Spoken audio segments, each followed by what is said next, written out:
Griffin. So big. Can you clap?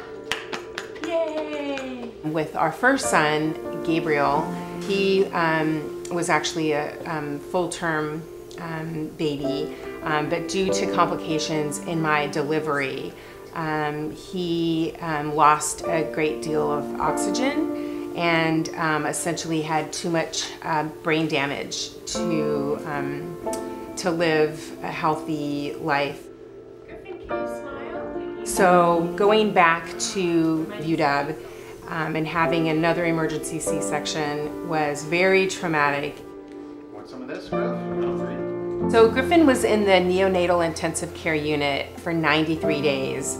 Those emotions ranged everywhere from relief that he was surviving to fear every day that he wasn't going to develop.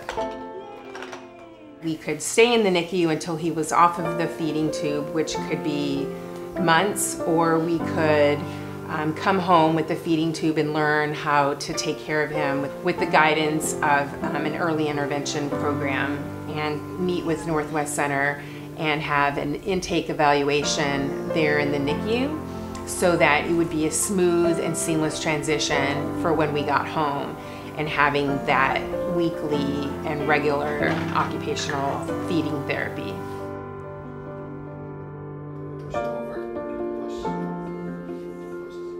For me, it was a lot of fear.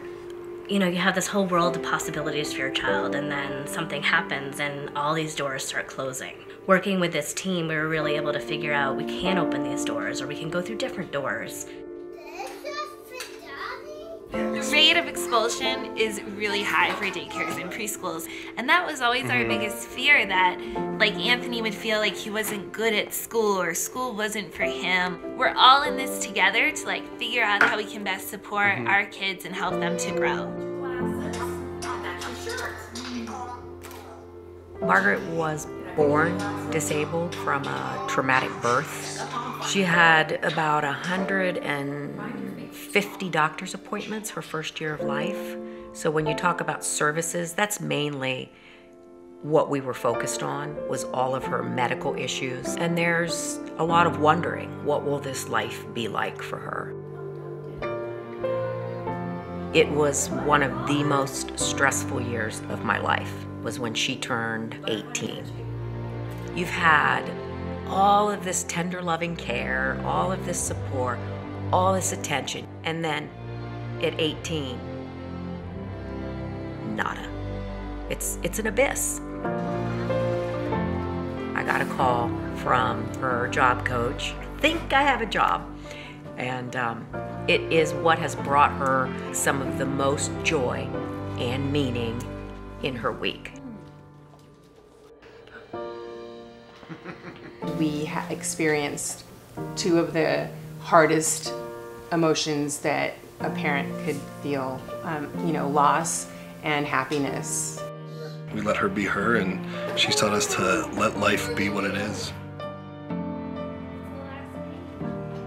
Love your child for who they are, and because they have immense potential, as long as you pay attention to them, and that's really important.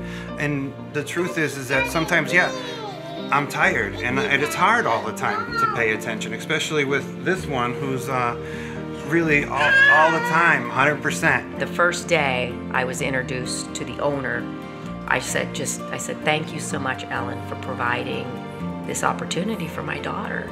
And she said, everyone needs kindness, and everyone needs a place to belong. Everyone needs kindness, and everyone needs a place to belong. And I just looked at her, I said, thank you, you get it.